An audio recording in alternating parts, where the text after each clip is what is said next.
কান্না করতে লাগলেন। জিব্রাইলকে বিদায় দিয়া দিলেন। জিব্রাইল চলে গেলেন।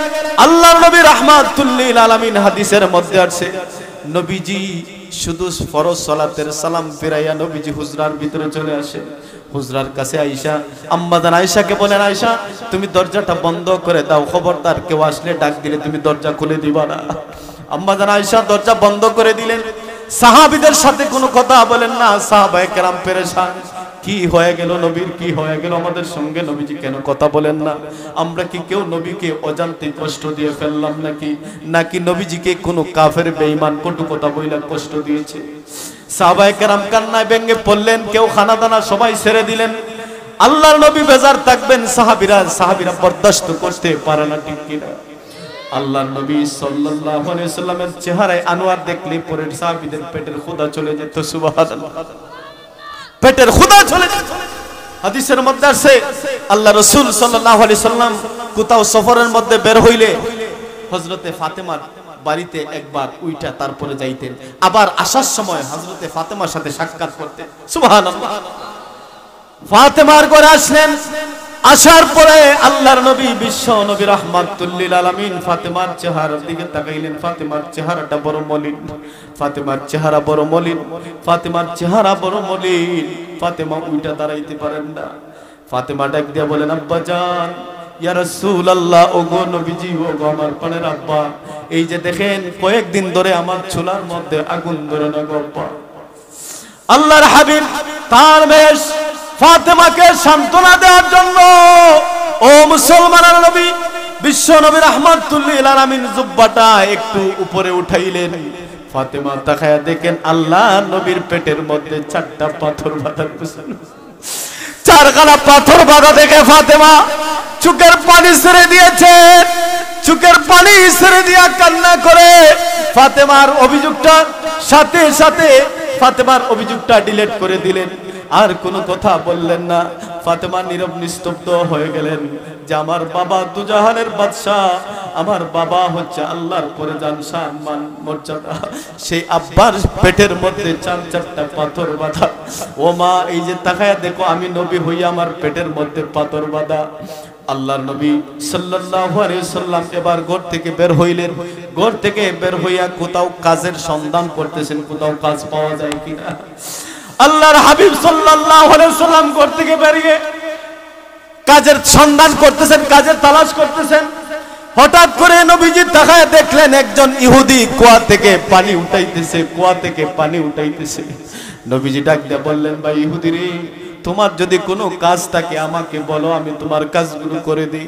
ইহুদি ডাক দিয়া বলে, ওগো মুহাম্মদ, তুমি যদি এক বালতি পানি উঠাইতে পারো, এক বালতি পানির বিনিময়ে তোমাকে 3টা খুরমা দিব, 3টা খুরমা দিব। আল্লাহর নবী বিশ্ব নবী পেটের মধ্যে পাথর বাঁধা রাইখা আপনার আমার নবী কুয়া থেকে পানি উঠাইলেন। এক বালতি পানি উঠানোর পরে ইহুদি 3টা খুরমা দিল রে মুসলমান। 3টা খুরমা পাওয়ার পরে আল্লাহর রাসূল 3টা খুরমা খাইলেন, পেটের ক্ষুধাটা একটু নিবারণ করলেন। ও মুসলমানেরা, আল্লাহর হাবিব এবার যখন পানি খাইলেন, পানি খাওয়ার পরে এবার আল্লাহর রাসূল আবার কুয়ার মধ্যে বালতি নিক্ষেপ করলেন। এইভাবে 8 বালতি পানি উত্তোলন করলেন। পানি উত্তোলন করার পরে 8 নাম্বার বালতিটা যখন নবীজি ছেড়ে দিলেন, বালতির রশিটা ছিঁড়ে কুয়ার মধ্যে পড়ে গেল রে মুসলমান। যখন কুয়ার মধ্যে পড়ে গেল বালতিটা, অমনি ইহুদি দেশে রাগান্বিত হইয়া আল্লাহর নবী বিশ্ব নবী রাহমাতুল লিল আলামিনের গালের মধ্যে টাচ করে একটা চল লাগাই দিছে রে মুসলমান। যে নবীর শরীরের মধ্যে মশা মাছি পর্যন্ত বসা হারাম ছিল, সেই নবীর গালের মধ্যে, সেই নবীর চেহারায় আনোয়ারের মধ্যে যখন ইহুদির বাচ্চা যখন আঘাত করলো, আল্লাহর নবীর শরীরের মধ্যে দুনিয়ার 4000 পুরুষের শক্তি ছিল। ওয়াহুয়া ফিল আখিরাতি মিনাল খাসিরিন। রব বলেন, গোলাম, ইসলাম ব্যতীত যে কেউ অন্য ধর্ম তালাশ করবে, গ্রহণ করবে, ইসলাম ছাড়া অন্য কোনো পথ এবং মত গ্রহণ করবে, আমি আল্লাহ পশ্চিম কালেও সেটা গ্রহণ করব না। ওহুয়া ফিল আখিরাতি মিনাল খাসিরিন। আর ওই ব্যক্তি কিয়ামতের কঠিন ময়দানে আখিরাতে হবে ক্ষতিগ্রস্তদের অন্তর্ভুক্ত, ঠিক কি না? তাহলে ইসলাম আমরা পাইলাম কার পছন্দের ধর্ম? জোরে বলুন, আল্লাহর পছন্দের ধর্ম এই ইসলাম। আমরা সেই মুসলমান জাতি। ইসলাম ধর্ম সর্বশ্রেষ্ঠ ধর্ম। আল্লাহ রাসূল বলেন, মান রাদিয়া বিল্লাহি রাব্বান, যে নাকি তার রব হিসাবে আল্লাহকে পেয়ে সন্তুষ্ট, ওই ব্যক্তি ঈমানের স্বাদ পাইছে। সুবহানাল্লাহ। মান রাদিয়া বিল্লাহি রাব্বান ওয়া বিল ইসলামি দীনান, আর ইসলাম ধর্মকে পাইয়া যে সন্তুষ্ট থাকবে সে ঈমানের স্বাদ পাইছে। সুবহানাল্লাহ। ওয়া বি মুহাম্মাদিন সাল্লাল্লাহু আলাইহি ওয়াসাল্লাম নাবিয়্যা ওয়া রাসূল, আর যে নাকি আখিরি জামানার পয়গম্বর নবী মুহাম্মদ সাল্লাল্লাহু আলাইহি ওয়াসাল্লামকে নবী হিসাবে পাইয়া সন্তুষ্ট থাকবে সে ঈমানের স্বাদ মজা পাবে। সুবহানাল্লাহ। আমাদের ধর্ম শ্রেষ্ঠ ধর্ম, আমাদের কিতাবও সর্বশ্রেষ্ঠ কিতাব, আমাদের নবীও সর্বশ্রেষ্ঠ নবী। সুবহানাল্লাহ। আর কিছু দরকার আছে কি? যেটা বলেন বাইরামা। তো আমাদের নবী সেই দিকে নিসবত করে আমি একটা আয়াতে কারিমা তিলাওয়াত করেছি। আল্লাহ বলেন, লাকাদ কানা লাকুম ফি রাসূলিল্লাহি উসওয়াতুন হাসানাহ। আল্লাহ বলেন, নিশ্চয়ই তোমাদের জন্য আমার নবী মুহাম্মদ সাল্লাল্লাহু আলাইহি ওয়াসাল্লামের মধ্যে রয়েছে উত্তম আদর্শ। সুবহানাল্লাহ। কার মধ্যে উত্তম আদর্শ আছে? নবীজির মধ্যে। আমরা সেই নবীর উম্মত, আমরা সেই নবীর উম্মত। যেই নবী জান্নাতি ঢোকার আগ পর্যন্ত কোন নবী রাসূলগণ জান্নাতের ভিতরে ঢোকার পারমিশন পাবেন না, সেই নবীর উম্মত আমরা। সুবহানাল্লাহ। যে নবীর উম্মতগুলো জান্নাতে ঢোকার আগে আমার আল্লাহ কোন উম্মতকে জান্নাতে ঢোকার পারমিশন দিবেন না। সুবহানাল্লাহ। সেই নবীর উম্মত। আরে কপাল পোড়া মুসলমান, আজকে আমরা সেই নবীর আদর্শ বাদ দিয়ে, সেই নবীর সিরাত বাদ দিয়ে, সেই নবীর সুন্নাহগুলো বাদ দিয়ে আজকে মুসলমান নেইমারের আদর্শ গ্রহণ করে, আজকে মুসলমান কার্ল মার্ক্সের আদর্শ মানে, আজকে মুসলমান লেনিনের আদর্শ মানে, আজকে মুসলমান জাতি ইহুদি খ্রিস্টানদের কালচার মানে। ঠিক কিনা? কথা বলেন না কেন? যেই নবীকে না বানাইলে আমার আল্লাহ আসমান জমিন কিছুই বানাইতেন না। যেই নবীকে আমার আল্লাহ উপাধি দিলেন হাবিবুল্লাহ, আমার প্রাণের ভাইয়েরা, আর ইব্রাহিমের উপাধি ছিল খলিলুল্লাহ। ঠিক হাবিবুল্লাহ আর খলিলুল্লাহ এর মধ্যে পার্থক্য। খলিলুল্লাহ মানে হলো আল্লাহকে যিনি সর্বহালতে সব সময় আমার আল্লাহকে খুশি করতে চান, আর হাবিবুল্লাহর মানা হলো আল্লাহ সদা সর্বদা আমার নবীকে খুশি করতে চান। সুবহানাল্লাহ। সেই নবীর উম্মত। আরে কপাল পোড়া মুসলমান, আজকে মানুষ হইয়া তুমি নবীকে চিনলা না, মানুষ হয়ে নবীকে চিনলা না, অথচ সেই নবীর আদর্শ মানছে, সেই নবীকে চিনছে, সেই নবীর প্রেম ভালোবাসা প্রকাশ করছে।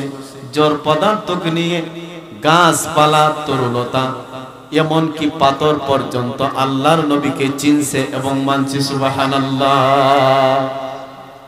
বলবো একটু কষ্ট হবে? আল্লাহ রাসূল সাল্লাল্লাহু আলাইহি ওয়াসাল্লাম আপনার আমার নবী কেমন নবী?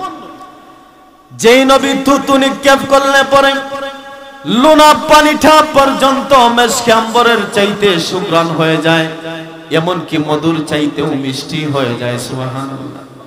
যে নবীর শরীর থেকে ঘাম মোবারক বের হইলেও মুসলমানেরা, সেই নবীর শরীর থেকে যদি কোনো ঘাম বের হইতো, রাহমাতুল লিল আলামিন আপনার আমার পয়গম্বরের শরীরের ঘাম মোবারক সাহাবায়ে কেরাম বোতলের মধ্যে, শিশির মধ্যে বইরা আতর হিসাবে, সেন্ট হিসাবে, পারফিউম হিসাবে তারা ব্যবহার করতেন। সুবহানাল্লাহ। হাদিসের কিতাবের মধ্যে আছে, একজন মহিলা আল্লাহর বান্দি, আল্লাহর নবী বিশ্ব নবী রাহমাতুল লিল আলামিনের খেদমতে আসেন। ইয়া রাসূলুল্লাহ, কিছুদিন পরে আমার মেয়ের বিয়ে, ওগো নবীজি আপনি আমার মেয়ের জন্য দোয়া করবেন। আল্লাহ রাসূল সাল্লাল্লাহু আলাইহি ওয়াসাল্লাম একটু গাম মোবারক একটা বোতলের মধ্যে, শিশির মধ্যে ভরে দিলেন। এই মহিলা তার মেয়ের বিয়ের সময় এই আল্লাহ রাসূলের গামটা দিয়া দিলেন। দিয়ে দেওয়ার পরে এই আল্লাহর বান্দি আল্লাহর নবীর গাম মোবারকটা যতদিন জীবিত ছিলেন আল্লাহর রাসূলের গামটা আতর হিসাবে ব্যবহার করছেন। সুবহানাল্লাহ। আরে মুসলমান, আপনার আমার নবী সেই নবী যেই নবীর প্রস্রাব পায়খানা পর্যন্ত পাক ছিল। সুবহানাল্লাহ। নবীজির প্রস্রাব পর্যন্ত মেশকে আম্বরের চাইতে বেশি ঘ্রাণ করত। সুবহানাল্লাহ। হাদিসের কিতাবের মধ্যে আসছে আল্লাহ রাসূল সিঙ্গা লাগাইলেন, রক্ত বের হইল। নবীজি রাহমাতুল লিল আলামিন সাহাবীদেরকে বললেন, ও সাহাবী, আমার রক্তটা তোমরা জমিনের নিচে দাফন করো।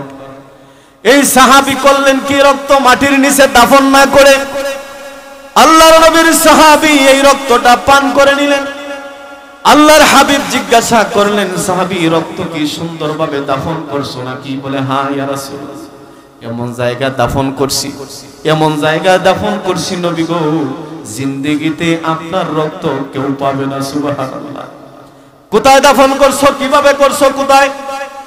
ওই সাহাবী ডাক দিয়া বলেন, ইয়া রাসূলুল্লাহ, ওগো পয়গম্বর, এই রক্তটা আমি আমার দেহের ভিতরে দাফন করে দিয়েছি, আমি পান করে ফেলেছি। সুবহানাল্লাহ বলেন। আল্লাহ রাসূল বলেন, সাহাবীরে তুমি তো আমার রক্ত পান করো নাই, যেন জাহান্নামের আগুনকে হারাম করে দিছো। সুবহানাল্লাহ। সেই নবীর আদর্শ আজকে মানলেন না, সেই নবীকে চিনলেন না। ও মুসলমানেরা, অথচ রাসূল বলেন, মান আহাব্বা সুন্নতি ফাকাদ আহাব্বানি ওয়া মান আহাব্বানি কানা মাই ফিল জান্নাহ। আল্লাহর পয়গম্বর বলেন যে আমি রাসূলের সুন্নতকে ভালোবাসলো, মহব্বত করলো, ওই আমার উম্মতগুলো সরাসরি আমি পয়গম্বরকে মহব্বত করলো। সুবহানাল্লাহ। রাসূল বলেন, শুনো গোলাম, ও আমার মার উম্মত শুনো, আর যেই সমস্ত উম্মতেরা আমি নবীকে ভালোবাসলো, মহব্বত করলো, কানা মাই ফিল জান্নাহ, ওই সমস্ত উম্মতগুলো আমি রাসূলের সঙ্গেই জান্নাতের ভিতরে থাকবে। সুবহানাল্লাহ। রাসূলের সাথে জান্নাতে থাকতে চান কিনা? তাহলে নবীর অনুসরণ করতে হবে, নবীকে মহব্বত করতে হবে, ভালোবাসতে হবে। আল্লাহ রাসূল বলেন, আমার উম্মতেরা শুনো, লা ইউমিনু আহাদুকুম হাত্তা আকুনা আহাব্বা ইলাইহি মিন ওয়ালিদিহি ওয়া ওয়ালাদিহি ওয়ান নাসি আজমাইন। আল্লাহর পয়গম্বর বলেন, তোমরা ততক্ষণ পর্যন্ত মুমিন হতে পারবা না, ইমানদার হতে পারবা না, যতক্ষণ পর্যন্ত আমি রাসূল তোমাদের বাবা, তোমাদের সন্তান, তোমাদের ছেলে মেয়ে, তোমাদের ধনসম্পদ, এমনকি মুসলমানেরা তোমাদের জানের চাইতে প্রিয় না হব, ভালোবাসার পাত্র না হব, ততক্ষণ পর্যন্ত তোমরা ইমানদার হওয়া সম্ভব।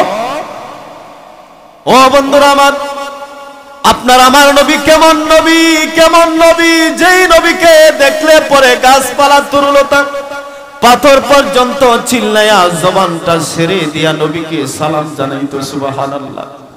আজকে সেই নবীকে চিনলেন না। হাদিসের কিতাবের মধ্যে আসছে আল্লাহর নবী কেমন মুজিজা দেখেন। আল্লাহ রাসূল জন্মের পূর্ব থেকেই আল্লাহর নবীর মুজিজাগুলো প্রকাশ পেয়েছে। সুবহানাল্লাহ। কোন পয়গম্বরদের কাছে আমার আল্লাহ জিবরাইলকে পাঠাইছেন 100 বার, 200 বার, 300 বার, 400 বার, কিন্তু আপনার আমার নবীর কাছে জিবরাইল আসছে 24,000 বার। আরো আসতে বলেন সুবহানাল্লাহ। কয় হাজার বার? মুসলমানরা শুধু তাই নয়, কেমন নবী, আপনার আমার নবী রাহমাতুল লিল আলামিনের কাছে হযরতে জিবরাইল আলাইহিস সালাম 24,000 বার আসছে। একদিন আবু জাহিল রাহমাতুল লিল আলামিন যাচ্ছেন, তো হঠাৎ করে সামনে গিয়ে দাঁড়াইছে, ও মুহাম্মদ, তুমি বলো তো আমার হাতের মুঠের ভিতরে কি? আপনার আমার নবী বলেন, চাচা আমি কি বলবো নাকি আপনার হাতের ভিতরে যে আছে সে বললেই হবে? সুবহানাল্লাহ। নাই আপনার আমার নবী বলেন, চাচা, ও চাচা আমি বলবো নাকি আপনার হাতে যেইগুলো আছে ওইগুলো বললেই হবে? আবু জাহেল বলে, এই তো চান্স পেয়ে গেছি, আমার হাতের ভিতরে পাথর আছে, এই পাথর তো আর কথা বলতে পারবে না, ঠিক কিনা? আবু জাহেল কয়, বাতিজা তাইলে আমার মুঠের ভিতরে যেটা আছে এটা বললেই তো ভালো হয়। রাহমাতুল লিল আলামিন আবার হাতের দিকে ইশারা করলেন। ইশারা করা মাত্র পাথরগুলো জবান ছেড়ে দিয়া বলতেছে লাব্বাইকা ওয়া সাদাইকা ইয়া রাসূলুল্লাহ সাল্লাল্লাহু আলাইহি ওয়াসাল্লাম।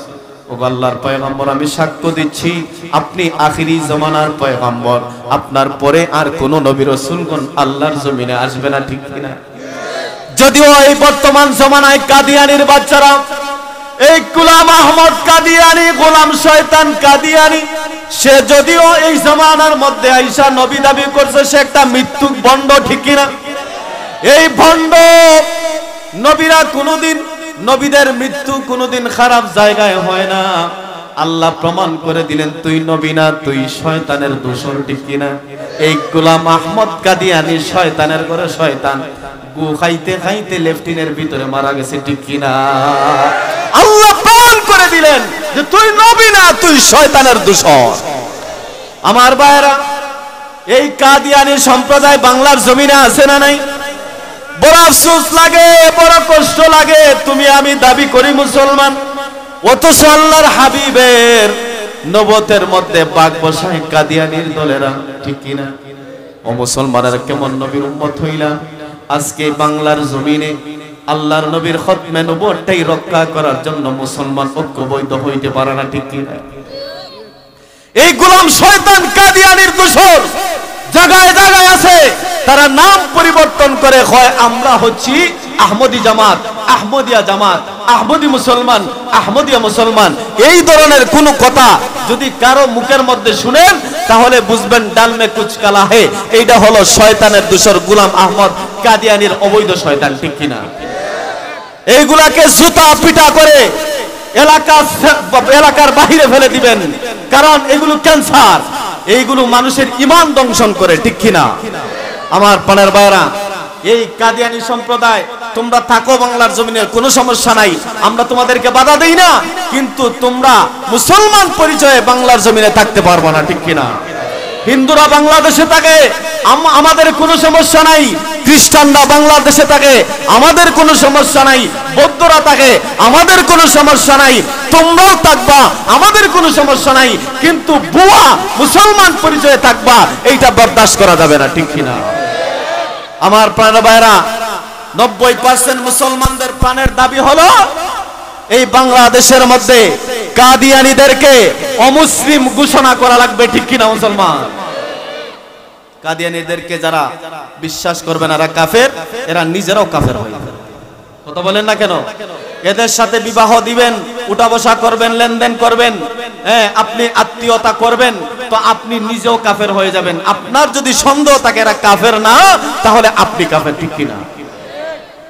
বন্ধুরা আমার, বলতেছিলাম আল্লাহর পয়গম্বর বিশ্ব নবী রাহমাতুল লিল আলামিন বললেন, চাচাগো মনে আছে আপনাদের?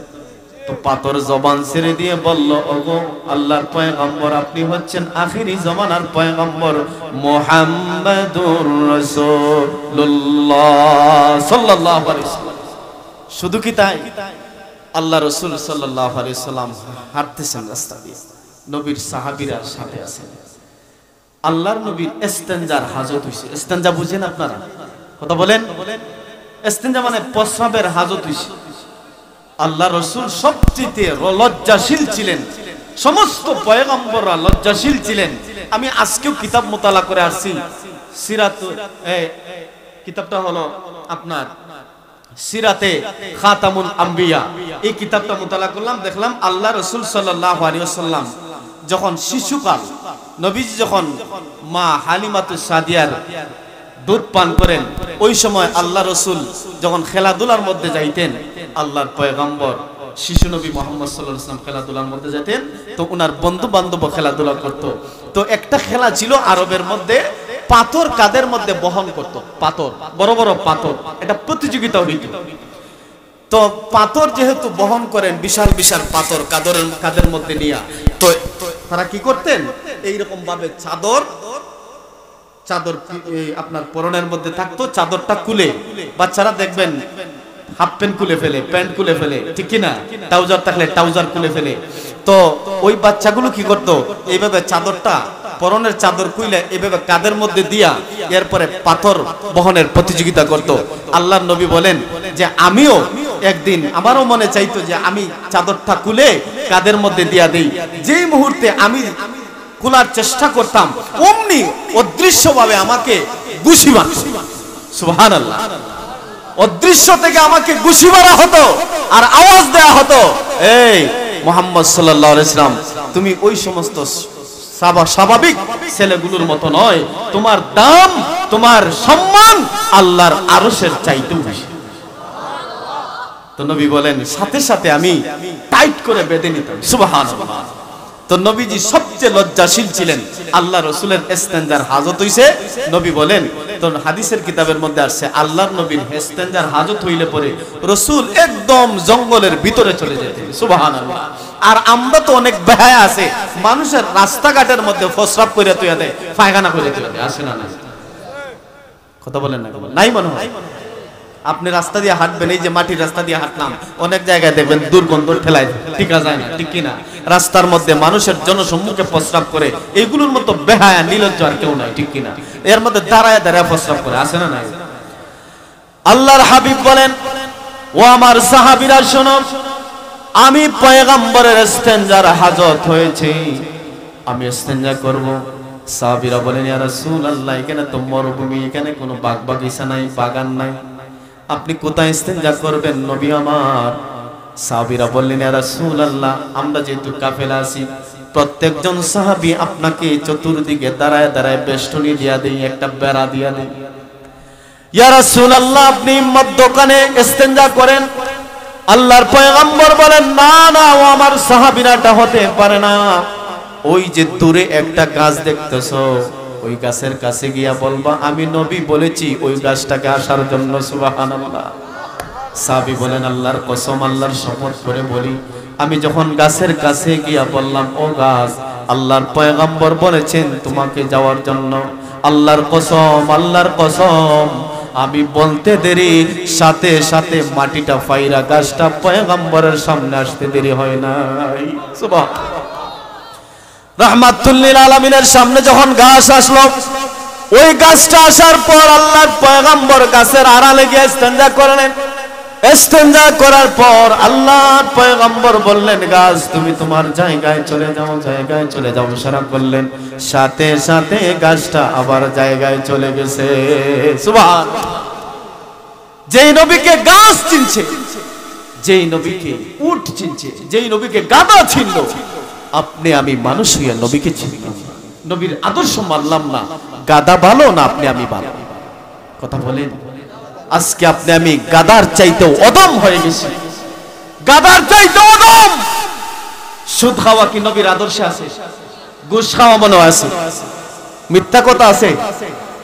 লাকাদ কানা লাকুম ফি রাসূলিল্লাহি উসওয়াতুন হাসানাহ। আল্লাহ বলেন, নিশ্চয়ই নিশ্চয়ই আমি আমার বন্ধু মুহাম্মদ সাল্লাল্লাহু আলাইহি সাল্লামের মধ্যে তোমাদের জন্য রেখেছি উত্তম আদর্শ। এই আদর্শের ব্যাখ্যায় মুফাসসিরিনে কেরামগণ বলেন, তোমরা জিহাদের ময়দানেও আল্লাহর নবীর আদর্শ খুঁজবা, ব্যবসা বাণিজ্যে নবীজির আদর্শ খুঁজবা, লেনদেন মুআমালাত মুআশারাতের মধ্যেও তোমরা নবীজির আদর্শ খুঁজবা, রাষ্ট্র পরিচালনার ক্ষেত্রেও তোমরা নবীজির আদর্শ মানবা, ঠিক কিনা? আজকে আমরা ইসলামটাকে রাখছি মসজিদ মাদ্রাসায় সীমাবদ্ধ। রাজনীতিতে ইসলামের দরকার নেই, কি বলেন? কথা বলেন না। রাজনীতিতে ইসলামের দরকার নাই। হুজুর কোরআন হাদিসের কথা বলেন, রাজনীতির কথা কেন বলেন? ঠিক কিনা? আরে কপাল পোড়া মুসলমান, তুমি কোরআন বুঝলা না, কোরআন পড়লা না, নবীর আদর্শ মানলা না, রাজনীতি কাকে বলে এটাই তুমি জানো না, কোরআনটাই রাজনীতি, ঠিক কিনা? পুরা কোরআনই রাজনীতি। কোরআনের মধ্যে ব্যক্তি জীবন, পারিবারিক জীবন, রাজনৈতিক জীবন, আন্তর্জাতিক জীবন, সমস্ত প্রেসক্রিপশন কোরআনের ভিতরে আছে না নাই? আছে। যেই সমস্ত মুসলমানেরা বলে কোরআন হাদিসে রাজনীতি নাই, তাদের আমি বলি তাদের ঈমান নাই। সন্দেহ আছে আপনাদের? ঈমান নাই। আল্লাহর নবী মদিনার প্রেসিডেন্ট ছিলেন, ঠিক কিনা? খোলাফায়ে রাশিদিনের মধ্যে সর্বশ্রেষ্ঠ হলেন চারজন, হযরত ওমর, আবু বকর, উসমান, আলী এই চারজন রাষ্ট্র পরিচালনা করেছেন, তারা রাজনীতি করেছেন, দেশ পরিচালনা করেছেন। হযরত ওমর অর্ধ পৃথিবী শাসন করেছেন। সুবহানাল্লাহ। যারা কোরআন হাদিস বুঝে না, আচ্ছা মনে করেন ওযুর মাসালা আছে না, কি বলেন, ওযু ভঙ্গের কারণ আছে না? আছে। ঈমান ভঙ্গের কারণ নাই মনে হয়, আসেনি? ঈমান ভঙ্গেরও কারণ আছে। ও মুসলমান, যদি আপনার ওযু ছুটে যায় নামাজ হইব? কথা বলেন। আপনি আপনার মহল্লায় একজন ইমাম রাখতে গেলে কত কি দেখেন, তার নখের হাতের নখ দেখেন, পায়ের নখ দেখেন, তার দাড়িগুলো দেখেন, তার টুপিটা কেমন দেখেন, সে বেদাতি কিনা এটাও দেখেন। ঠিক কথা বলেন নাই মনে হয়?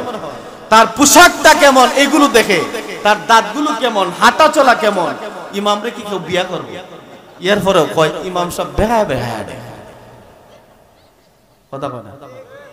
আস্তে হাঁটলে কয় ইমাম সব মনে হয় রুগা, জুরু জুরু হাঁটলে কয় এবারে শরীর এত তেল হইছে মানুষের উপরে দাওয়াত খাইতে। ঠিক কি না? এই যে আপনি একজন সামান্য মসজিদের ইমাম রাখবেন, 50টা ঘরের ইমাম, 50 জন মুসল্লির ইক্তেদা, যার পিছনে আপনি নামাজ আদায় করবেন। একজন ইমাম রাখতে গিয়ে একটা মহল্লার, পাড়ার মহল্লার মসজিদের ইমাম রাখতে গেলে যদি তার বাড়ির খোঁজ নেন, তার বউ পর্দা করে কিনা, মেয়ে পর্দা করে কিনা, সুদ খায় কিনা, হারামের সাথে জড়িত আছে কিনা, অন্যান্য রাজনীতি করে কিনা, জামাত করলে ইমাম সাহেবের চাকরি নেই। কথা হয় না? ঠিক কিনা? জামাতের এরা মানে মুসলমান না। কথা হয় না? এরা মানে মুসলমান না। যদিও এদের আকীদায় কিছু সমস্যা আছে, কিন্তু এরা মানে মুসলমান না। আপনাদের কথা বুঝায় মুসলমানই না। সন্দেহ আছে আপনাদের? চরমনায় ওনারা মুসলমান না, জমিয়তের এরা মুসলমান না, কি বলেন? তো যদি কোনোভাবে প্রমাণ হয় একটা রাজনৈতিক দলের সাথে তিনি সম্পৃক্ত আছেন, তাহলে ইমামের চাকরি হইল। আছে না নাই? আছে। তো এইভাবে একজন ইমাম রাখবেন, এত যাচাই বাছাই করেন। আর যাকে আপনি ইউনিয়নের দায়িত্ব দিচ্ছেন, উপজেলার দায়িত্ব দিচ্ছেন, ইউনিয়নের একজন মেম্বার মানে ইউনিয়নের একজন ইমাম। কথা বলেন ঠিক কিনা? আপনি চেয়ারম্যান বানাইতেছেন, ইউনিয়নের ইমাম বানাচ্ছেন, উপজেলার ইমাম বানাচ্ছেন, আপনার এরপরে এই যে এমপি বানাচ্ছেন, মন্ত্রী বানাচ্ছেন, রাষ্ট্রের ক্ষমতা যাদের হাতে তুলে দিচ্ছেন, তারা আস্ত চোর, ডাকাত, বাটপার, বদমাশ, জেনাখোর, ফেন্সিডিলখোর, এরপরে চাঁদাবাজ, গুন্ডা। ঠিক কিনা? এদের হাতে তুলে দিচ্ছেন রাষ্ট্রের ক্ষমতা। তিনি হচ্ছেন, যিনি রাষ্ট্রপ্রধান হবেন, তিনি রাষ্ট্রের ইমাম। ঠিক কিনা? তাহলে তার ক্ষেত্রে কতটুকু যাচাই বাছাই করার কথা। ও মুসলমানেরা, রাজনীতি কাকে বলে এটাই বুঝলেন না, চিনলেন না। ঠিক কিনা? আফসোস লাগে, কথা অন্যদিকে চলে যাচ্ছে। বেজার হচ্ছেন আপনারা? আমার ভাইরা, তো বলতেছিলাম নবীজির আদর্শের ভিতরে আপনি রাজনীতি থেকে নিয়ে ব্যক্তিগত জীবন থেকে নিয়ে আন্তর্জাতিক জীবন পর্যন্ত নবীজির আদর্শ মানতে হবে, আর নয়তো তুমি মুসলমান দাবি করতে পারো না। ঠিক কিনা? দাবি করতে পারবা মুসলমান? মুসলমানের ঘর থেকে হইলেই মুসলমান হয় না, শুধু গরু খাইলেই মুসলমান হয় না। অনেক হিন্দুর বাচ্চা লুকায়া লুকায়া গরু খায়। ঠিক কিনা? অনেক দাদা বাবু, কাকা বাবু, জেঠা, অনেক দাদা, বড়দাদা, বড় ভাই, তারাও পর্যন্ত মুসলমানের ঘরের মধ্যে গরুর গোশত খায়। যদি গরু খাইয়া মুসলমান হওয়া যাইতো তাইলে তো তারাও মুসলমান। ঠিক কিনা? কথা বলেন না কেন ভাইরা? গরু খাইলেই মুসলমান হওয়া যায় না। ফ্রিজ ভর্তি গোশত ফ্রিজের মধ্যে রাইখা দিলেন, সারা বছর খাইলেন কুরবানি দিয়া, এটার নাম মুসলমানিত্ব না। মুসলমান হলো আপনার আত্মসমর্পণকারীর নাম। ঠিক কিনা? মুসলমান কাকে বলে? মুসলমান মানেই হলো আত্মসমর্পণকারী। আমার নিজের কোনো ক্ষমতা নাই, আমার কোনো স্বাধীনতা নাই, আমি চলবো তো আল্লাহর হুকুম মতো চলবো, আমি মানবো তো আল্লাহর আদেশ মানবো, আমি রাসূলের তরিকায় চলবো, এর নাম মুসলমানিত্ব। ঠিক কিনা? আজকে মুসলমান ইসলামের শাব্দিক অর্থই জানে না, মুসলমানের শাব্দিক অর্থ জানে না, পারিভাষিক অর্থ জানে না, অথচ দাবি করে মুসলমান। একক তো নামাজ নাই, গাঞ্জা টানে, 5 ওয়াক্ত নামাজ পড়ে না, একক তো বন্ডামি করে 10 ওয়াক্ত, এটা হয় মুসলমান। কথা কয় না? ঠিক নেই? আহা, এমন এমন ছন্দ গায়, এমন এমন গান গায়, ইমান গাইতে দেরি, ইমান যাইতে দেরি। বলে কি মাওলানা মাওলানা বাবা মাওলানা, মাওলানা মাওলানা বাবা মাওলানা, দিন দুনিয়ার মালিক বাবা মাওলানা। আরো আসতে বলতে হবে, দিন দুনিয়ার মালিক কেডা? হয় নাই জুড়ে বলেন, দিন দুনিয়ার মালিক কে? কেউ যদি বিশ্বাস করে তার পীর দিন দুনিয়ার মালিক, আল্লাহর কসম করে বলতেছি তার ঈমান যাইতে দেরি হবে না। এরপরে কি কয় জানেন? আমগো বাবার দরবার শরীফ হুরে নূরে করে তারিফ, কেউ বলে মদিনা শরীফ, কেউ বলে খানায়ে কাবা। আরো আসতে না জোরে বলতে, তার বাবার দরবার শরীফ এত বড় নাফাক্কিয়া দরবার, এত বড় নাফরমান, গাঞ্জা টানে, গাঞ্জার ধোঁয়া, কিয়ামতের অন্ধকার, বেডা বেডি জড়া জড়ি নাচানাচি করতে করতে কাফর গেছে কুল্লা, ওই দরবারের হুরে নূরে বলে করে তারি। এরপরে কেউ বলে মদিনা শরীফ, কেউ বলে খানায়ে কাবা। কাবার সাথে তুলনা দিতেছে এই নাফরমানের জায়গায়। নাউজুবিল্লাহ বলেন। এই কথাগুলো বিশ্বাস করলে ঈমান থাকবে না। এই গান শোনা হারাম, এই কথা বিশ্বাস করা হারাম, ঠিক কিনা? বন্ডার দল সমাজের মধ্যে আছে না? কত ধরনের বন্ডামি আছে। এগুলো কি নবীজির আদর্শে আছে? কথা বলেন, আছে? কষ্ট হচ্ছে আপনাদের, বেজার হচ্ছে? ভাইরা আমার, আল্লাহর নবী রাহমাতুল লিল আলামিনকে যদি আপনি অনুসরণ অনুকরণ না করেন বাইরে, দুনিয়াতেও লাঞ্ছিত হবেন, পরকালেও আপনি নবীজির শাফাত পাবেন না, ঠিক কিনা? আল্লাহর কসম, নবীজির শাফাত ছাড়া কেউ জান্নাতে যেতে পারবে না, ডুবতে পারবে না। কথা বলেন, ঠিক কিনা? আপনার আমার নবী উম্মতের দরদি, কেমন উম্মতের দরদি ছিলেন। রাহমাতুল লিল আলামিন যখন উহুদের ময়দানে মার খান, তখন আল্লাহর নবী বলেন, ইয়া উম্মতি ইয়া উম্মতি, সুবহানাল্লাহ। রাহমাতুল লিল আলামিন খাবারের মধ্যে বসেন, খাবারের মধ্যে উম্মতের কথা স্মরণ হয়ে গেছে। মুসলমানেরা খাবারের প্লেটটা ধাক্কা দিয়ে দূরে সরাই দিয়েছেন, নবীজি খাবার খান নাই। সুবহানাল্লাহ। আল্লাহ পাকের নবী তায়েফের ময়দানে দাওয়াত নিয়ে গেলেন, কালেমার দাওয়াত দিবেন। তায়েফের জমিনে আল্লাহর নবীকে ইট পাটকেল নিক্ষেপ করতে করতে নবীজির শরীর থেকে রক্ত ঝরাইছে রে মুসলমান। সেই নবী তখন উম্মতের জন্য কান্না করেছেন, আয় আল্লাহ, এই সমস্ত আমার উম্মতেরা বুঝে নাই, এরা বুঝে নাই, আল্লাহ এদেরকে আপনি মাফ করে দেন। আল্লাহুম্মা গফিরলি কওমি ফাইন্নাহুম লা ইয়ালামুন। সুবহানাল্লাহ। আল্লাহ এরা বুঝে নাই, এরা বুঝ, এদেরকে মাফ করে দেন। সুবহানাল্লাহ। কপালপুরা মুসলমান জাতি সেই নবীকে চিনলা না, সেই নবীর আদর্শ মানলা না। আপনার আমার নবীকে, আল্লাহু আকবার আল্লাহু আকবার। নবীজি রাহমাতুল লিল আলামিনের কাছে একদিন জিবরাইল আসলেন। জিবরাইল আমিন আয়েশা বলে, ইয়া রাসূলুল্লাহ, 7টা জাহান্নামের বয়ান আপনাকে শোনাবো। 7টা জাহান্নামের বয়ান শোনাইলেন। একটা একটা করে 6টা জাহান্নামের বয়ান শোনানোর পরেই জিবরাইল এসে থেমে গেলেন, কথা বলে না। নবীজি বলেন, জিবরাইল থামলা কেন, কথা বলো না কেন? জিবরাইলের চোখ থেকে পানি টপ টপ টপ টপ করে পড়তেছে মুসলমান। আল্লাহর নবী বিশ্ব নবী রাহমাতুল লিল পিরাপিরি করতেছেন, জিবরাইল কথা বলো, 7 নম্বর স্তরের বয়ানটা আমাকে শোনাও। জিবরাইল বলেন, ইয়া রাসূলুল্লাহ, ওই 7 নম্বর স্তরের মধ্যে আপনার গুনাহগার উম্মতগুলো থাকবে গো আল্লাহর হাবিব। আল্লাহর নবীর চেহারায় আনোয়ারটা সাথে সাথে মলিন হয়ে গেছিল মুসলমান। নবীজি কান্নায় ভেঙে পড়লেন, আল্লাহর হাবিব কান্না করতে লাগলেন। জিবরাইলকে বিদায় দিয়া দিলেন, জিবরাইল চলে গেলেন। আল্লাহর নবী রাহমাতুল লিল আলামিন হাদিসের মধ্যে আছে, নবীজি শুধু ফরজ সালাতের সালাম ফিরাইয়া নবীজি হুজরার ভিতরে চলে আসে। হুজরার কাছে আয়েশা, আম্মা জান আয়েশাকে বলেন, আয়েশা তুমি দরজাটা বন্ধ করে দাও, খবরদার কেউ আসলে ডাক দিলে তুমি দরজা খুলে দিবা না। আম্মা জান আয়েশা দরজা বন্ধ করে দিলেন।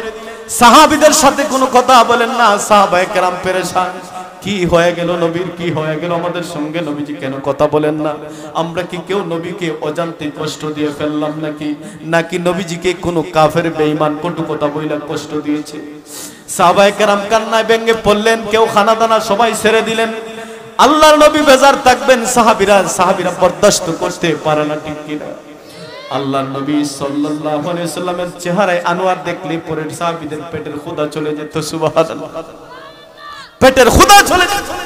হাদিসের মধ্যে আছে, আল্লাহ রাসূল সাল্লাল্লাহু আলাইহি সাল্লাম কোথাও সফরের মধ্যে বের হইলে হযরতে ফাতেমার বাড়িতে একবার উইটা তারপরে যাইতেন, আবার আসার সময় হযরতে ফাতেমার সাথে সাক্ষাৎ করতেন। সুবহানাল্লাহ।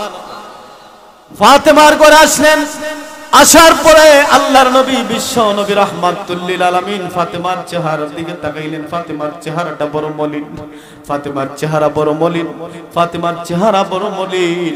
ফাতেমা উইটা দাঁড়াইতে পারেন না।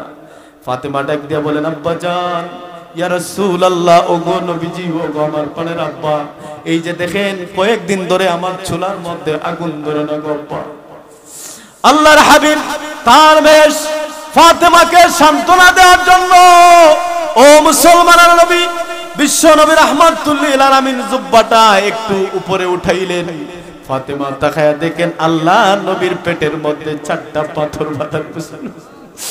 4খানা পাথর বাঁধা দেখে ফাতেমা চোখের পানি ছেড়ে দিয়েছেন। চোখের পানি ছেড়ে দিয়া কান্না করে ফাতেমার অভিযোগটা সাথে সাথে ফাতেমার অভিযোগটা ডিলিট করে দিলেন, আর কোনো কথা বললেন না। ফাতেমা নীরব নিস্তব্ধ হয়ে গেলেন যে আমার বাবা দুজাহানের বাদশা, আমার বাবা হচ্ছে আল্লাহর পরে জান সম্মান মর্যাদা, সেই আব্বার পেটের মধ্যে 4টা পাথর বাঁধা। ও মা, এই যে তাকায়া দেখো, আমি নবী হইয়া আমার পেটের মধ্যে পাথর বাঁধা। আল্লাহর নবী সাল্লাল্লাহু আলাইহি সাল্লাম এবার ঘর থেকে বের হইলেন। ঘর থেকে বের হইয়া কোথাও কাজের সন্ধান করতেছেন, কোথাও কাজ পাওয়া যায় কিনা। আল্লাহর হাবিব সাল্লাল্লাহু আলাইহি সাল্লাম ঘর থেকে বেরিয়ে কাজের সন্ধান করতেছেন, কাজের তালাশ করতেছেন। হঠাৎ করে নবীজি তাকায় দেখলেন একজন ইহুদি কুয়া থেকে পানি উঠাইতেছে, কুয়া থেকে পানি উঠাইতেছে। নবীজি ডাক দিয়ে বললেন, ভাই ইহুদি রে, তোমার যদি কোনো কাজ থাকে আমাকে বলো, আমি তোমার কাজগুলো করে দিই। ইহুদি ডাক দিয়া বলে, ওগো মুহাম্মদ, তুমি যদি 1 বালতি পানি উঠাইতে পারো, 1 বালতি পানির বিনিময়ে তোমাকে 3টা খুরমা দিব, 3টা খুরমা দিব। আল্লাহর নবী বিশ্ব নবী পেটের মধ্যে পাথর বাঁধা রাইখা আপনার আমার নবী কুয়া থেকে পানি উঠাইলেন। 1 বালতি পানি উঠানোর পরে ইহুদি 3টা খুরমা দিল। রে মুসলমান, 3টা খুরমা পাওয়ার পরে আল্লাহর রাসূল 3টা খুরমা খাইলেন, পেটের ক্ষুধাটা একটু নিবারণ করলেন। ও মুসলমানেরা, আল্লাহর হাবিব এবার যখন পানি খাইলেন, পানি খাওয়ার পরে এবার আল্লাহর রাসূল আবার কুয়ার মধ্যে বালতি নিক্ষেপ করলেন। এইভাবে 8 বালতি পানি উত্তোলন করলেন।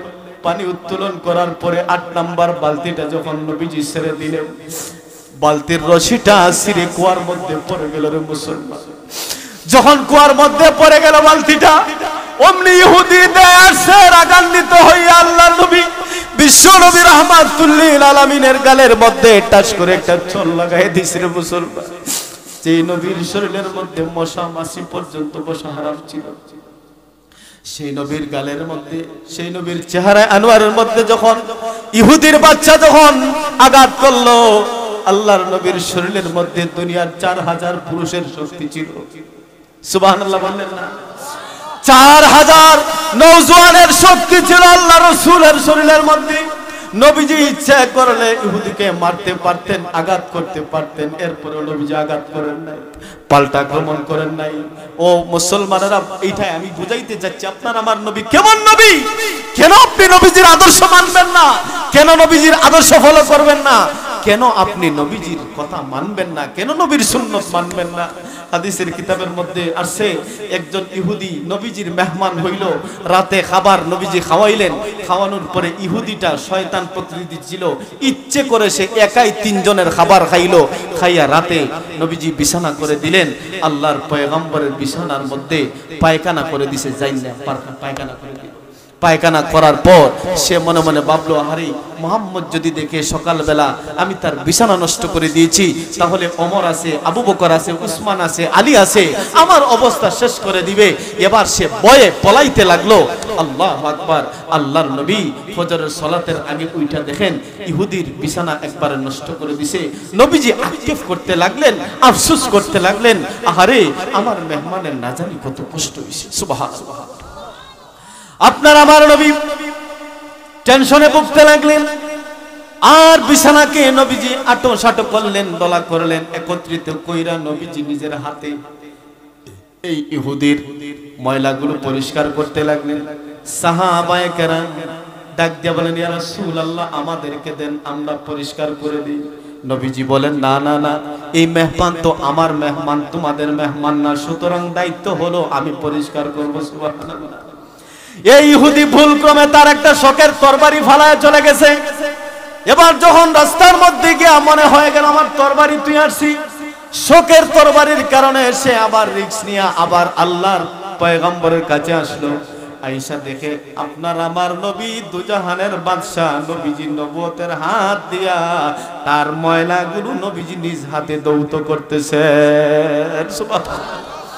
ইহুদি নিজের চোখকে বিশ্বাস করাতে পারলো না, ডাক দিয়া বলে এই লোকটা সাধারণ কোনো লোক হবে না, এই লোকটা সামান্য কোনো মানুষ হবে না, যেই লোকটা আমার একজন ইহুদির প্রস্রাব পায়খানা নিজে পরিষ্কার করে, এই লোকটা নবী ছাড়া আর কেউ হতে পারে না। সুবহানাল্লাহ। ডাক দিয়া বলতেছি ইয়া রাসূলুল্লাহ, ওগো মুহাম্মদ, এই নেন আমাকে কালেমা পড়ে মুসলমান বানায় দেন। সুবহানাল্লাহ। এবার নবীজি বালতি যখন রশি চিরে পড়ে গেল, ইহুদি যখন আল্লাহর নবীকে আঘাত করলো, চল লাগাই দিল, আল্লাহর নবী কোনো কথা বললেন না, ডাক দিয়া বললেন বাইরি তুমি কি আঘাত পেয়েছো নাকি, তুমি কি আঘাত পেয়েছো নাকি? এবার নবীজি রাহমাতুল লিল আলামিন 24টা খুরমা নিয়ে ফাতেমার বাড়িতে চলে গেলেন। ফাতেমাকে ডাক দিয়া বললেন মা গো, এই নাও খাবার আনছি, খাবার তুমি খাও, গ্রহণ করো। ফাতেমাকে নিয়ে নবীজি রাহমাতুল লিল আলামিন খাবার খাইলেন। এইদিকে ইহুদি তার হাতের মধ্যে প্রচন্ড যন্ত্রণা শুরু হয়ে গেছে, তার হাতের মধ্যে ব্যথা শুরু হয়ে গেছে, মরণ কামড় শুরু হয়ে গেছে। ইহুদি আবার বুঝতে পেরেছে এই লোকটাকে কেন আমি আঘাত করলাম, এই লোকটাকে কেন আমি মারলাম, এই লোকটা তো জেনে শুনে তার বালতিটা নিচের মধ্যে ফালায় নাই, সিরানা পড়ছে, ঠিক কিনা? ইহুদি ডাক দিয়া বলে আহারি আমি বড় ভুল করলাম, আমি বড় অন্যায় করলাম, আমি বড় অন্যায় করেছি, আমি অপরাধী, আমি আর অপরাধী থাকতে চাই না। ইহুদির হাতের মধ্যে প্রচন্ড ব্যথার মুসলমান। এবার ইহুদি কি করলো, ইহুদি এবার একটা অস্ত্র নিল হাতের মধ্যে, একটা ছুরি নিয়া এই ইহুদি তার হাতটাকে 2 টুকরা করে ফেলেছে। আল্লাহু আকবার। ইহুদি হাতটা কর্তন করার পর ইহুদির মনের মধ্যে জাগছে আরে এই লোকটা সামান্য লোক হতে পারে না, যাকে আঘাত করলাম, যাকে চোর মারলাম, এই লোকটা আমাকে ইচ্ছে করলে পাল্টা আক্রমণ করতো, আমাকে আঘাত করতে পারতো, কিন্তু আল্লাহর কসম আমাকে একটা কটু কথা বলে নাই। এই লোকটা সাধারণ কোনো লোক হবে না, এই লোকটা অবশ্যই আল্লাহর নবী হবে। সুবহানাল্লাহ। ইহুদি আবার কাটা হাতটা নিয়ে আল্লাহর পয়গম্বরের কোকে কুস্তে কুস্তে কুস্তে কুস্তে ফাতেমার বাড়িতে চলে গেলেন। গিয়া বলেন ইয়া রাসূলুল্লাহ, ইয়া হাবিবাল্লাহ, ওগো নবীজি আপনাকে আঘাত করার কারণে আমার হাতের মধ্যে প্রচন্ড ব্যথা শুরু হয়ে গেছে নবী। ওগো নবীজি এই যে দেখেন আমার কাটা হাত। নবীজিকে যখন কাটা হাত দেখানো হলো, আল্লাহর নবী আক্ষেপ করতে লাগলেন, আহা তুমি করছোটা কি, তুমি কি করলা? নবীজি রাহমাতুল লিল আলামিন এই কাটা হাতটা নিয়া আল্লাহর পয়গম্বর হাতের সাথে লাগাইয়া বরকতের দোয়া করে দিলেন, মুখের লালা মোবারক লাগাই দিলেন। আল্লাহর কসম, আল্লাহর কসম, আগের চাইতে ইহুদির হাতটা আরো বেশি শক্ত মজবুত হয়ে গেছে। এবার ইহুদি হাতটা বাড়াই দিয়ে বলে ইয়া রাসূলুল্লাহ, আমি আর গুমরাহি ধর্মে থাকতে চাই না, আর জাহান্নামী দলে থাকতে চাই না, আর ইহুদি থাকতে চাই না, আমাকে পরায় দেন লা ইলাহা ইল্লাল্লাহু মুহাম্মাদুর রাসূলুল্লাহ সাল্লাল্লাহু আলাইহি ওয়াসাল্লাম। সেই নবীর আদর্শ আজকে আপনার আমার মধ্যে নাই। নবীজির আদর্শ যদি থাকতো তাহলে আমরা নামাজ ছাড়তে পারতাম না, ঠিক কি না? ও মুসলমানেরা, এতটুকু মাথার সাথে বালিশের সাথে মাথা লাগে চিন্তা করবেন। আজকে একটা হিন্দুর বাচ্চা হয়ে, একটা দাসের ভুয়া হয়ে, একটা ইহুদির সন্তান হইয়া, দাসের সন্তান হইয়া, হিন্দুর সন্তান হইয়া আমাদেরকে আজকে বোঝায়। আমাদের মতো কপাল পোড়াই সমাজে নাই। আমি মুসলমান, আমি মিথ্যা কথা বলি, আমি মুসলমান, আমি ঘুষ খাই, আমি মুসলমান সুদ খাই, আমি মুসলমান গীবত করি, আমি মুসলমান হারামের মধ্যে লিপ্ত, আমি মুসলমান নামাজ ছেড়ে দেই, আমি মুসলমান আজকে টেন্ডারবাজি করি, আমি মুসলমান চাঁদাবাজি করি, আমি মুসলমান জেনা করি, আমি মুসলমান অপরের সম্পদ গ্রাস করে, ঠিক কিনা? এরা কি মুসলমান? আমার বুঝে ধরে না। আগেকার জমানার মুসলমান দিগকে দেইকা অন্যান্য ইহুদি খ্রিস্টানরা মুসলমান হইতো, আর আপনার আমার চরিত্র এমন খারাপ হয়েছে, আপনার আমার চরিত্র দেখলে যারা মুসলমান হবে তারা আবার অন্য ধর্মে চলে যাবে, ঠিক কিনা? কেন? আপনার আমার চরিত্র খারাপ হয়ে গেছে, আপনার আমার চলাফেরা উঠা বসায় বোঝা যায় না আপনি আমি মুসলমান বলে, ঠিক কিনা? একটু চিন্তা করেন, আজকে দাসের ছেলে হয়ে তার মাথায় টুপি, মুখে দাড়ি, নবীজির সুন্নতি পোশাক আছে, আমি মুসলমানের বাচ্চা হইয়া কেন পারি না? কেন পারি না? আমার কপাল পুড়ছে, ঠিক কিনা? আমার কপাল পুড়ছে।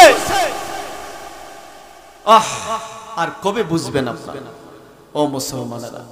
আমাদের আজকে আমলের ত্রুটি, নবীজির আদর্শ নাই, এই জন্য জায়গায় জায়গায় আমরা মুসলমানেরা লাঞ্ছিত, অপমানিত, পদদলিত, মার খাচ্ছি, ঠিক কিনা? আল্লাহর পয়গম্বর বলেন, ও আমার সাহাবীরা শুনো, ওহানের কারণে আমার উম্মতগুলো লাঞ্ছিত হবে, অপমানিত হবে। ইহুদিরা মারবে, বৌদ্ধরা মারবে, খ্রিস্টানরা মারবে, বিভিন্ন জাতিরা আমার উম্মত দিগকে মারবে।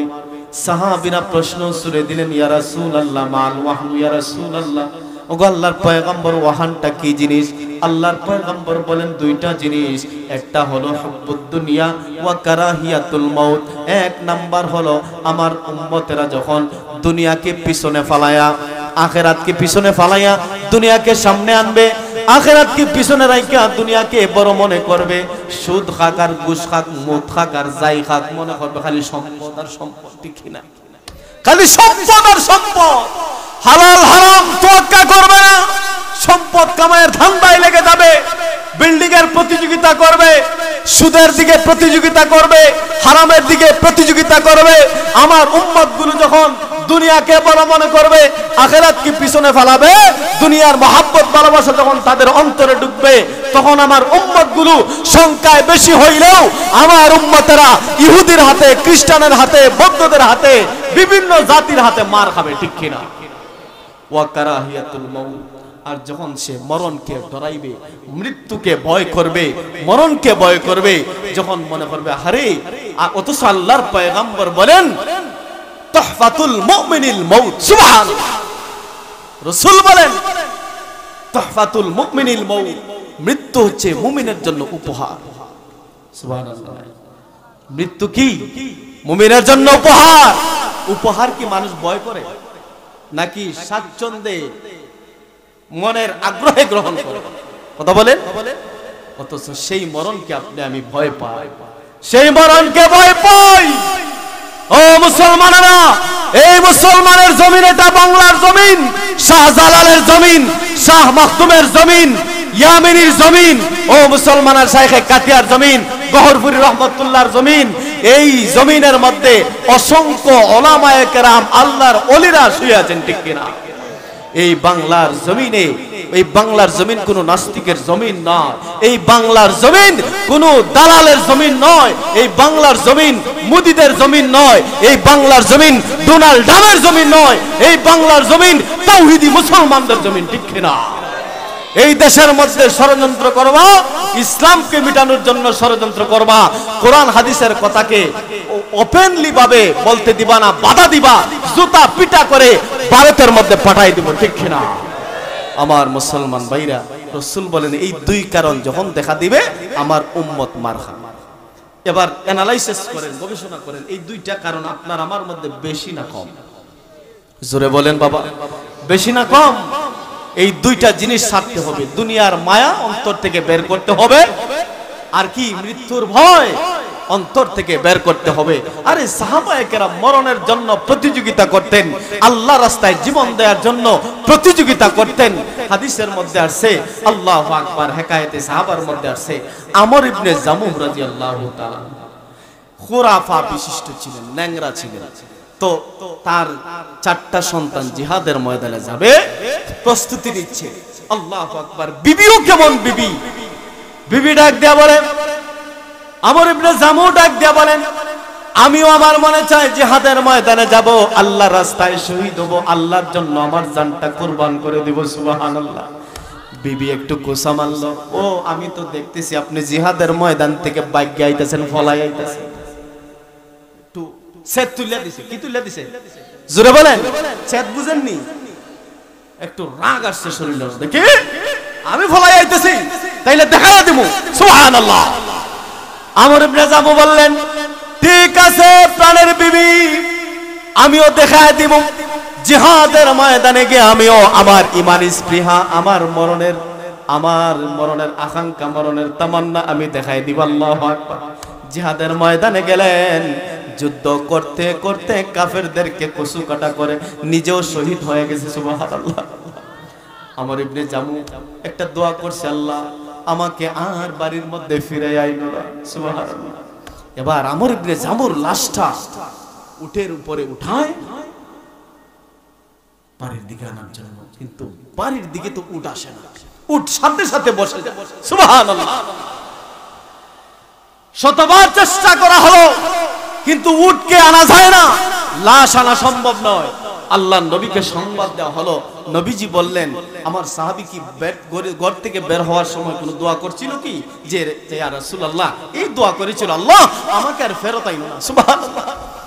আল্লাহ নবী বলেন, শতবার, লক্ষবার, হাজারবার, যদি তোমরা লক্ষ কোটি কোটি বারও চেষ্টা করো, আল্লাহর কসম উটের প্রতি আমার আল্লাহ এই নির্দেশ দিয়েছেন যে উট যেন বাড়িতে না যায়, তার লাশ যেন বাড়িতে না যায়। সুবহানাল্লাহ।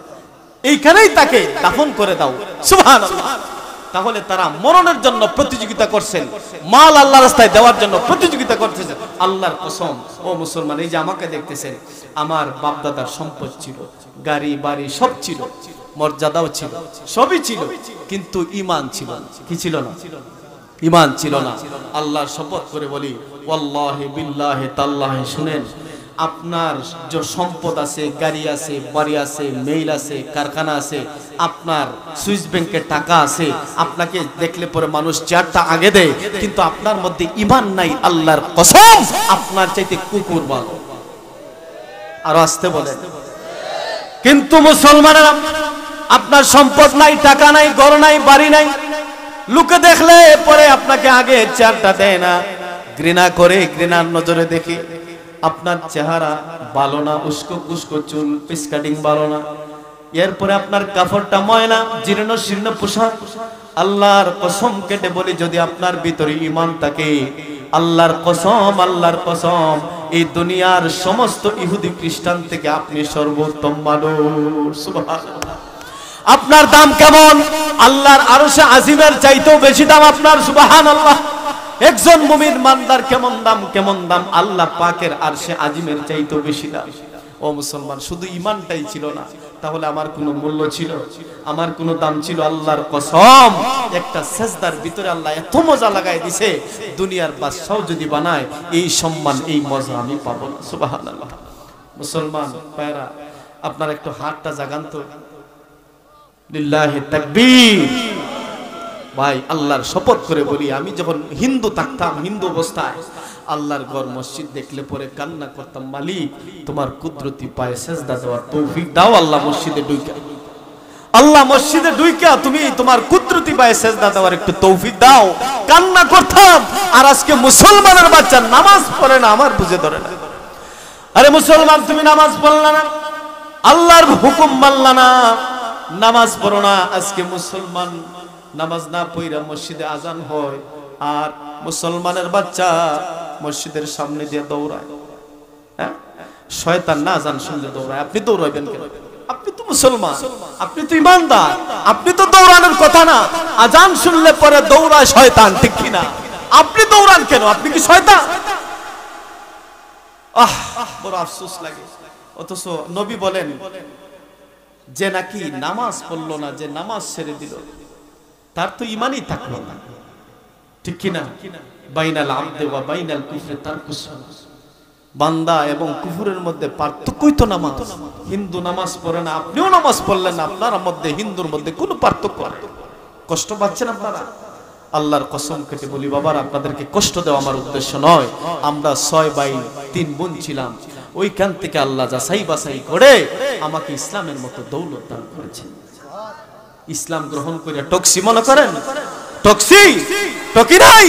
আমার আল্লাহ এত সম্মান দিছেন, এত সম্মান দিছেন, আজকে সারা বাংলাদেশ মানুষ সম্মানের সাথে আমাকে দাওয়াত করে। আজকে মানুষকে আমি বোঝাই, ইসলামের দিকে দাওয়াত দেই, কালেমার দিকে দাওয়াত দেই। এটা কি খারাপ কাজ? আমি কি টক্সি নাকি জিতছি? আল্লাহু আকবার। জাহান্নামের কীট থেকে আমার আল্লাহ যাচাই বাছাই করে ইসলামের মতো দৌলত দান করছেন। আমার ভাইরা, আমি মুসলমান হওয়ার পরে আমার আরো তিনটা ভাই আমার হাতে কালেমা পড়ে মুসলমান হইছে। আমার আম্মার পিছনে মেহনত করলাম, আম্মাও কালেমা পড়ে মুসলমান হইছে। কিন্তু আব্বাকে চেষ্টা করেও পারি নাই। হেদায়েতের মালিক কে? আল্লাহ।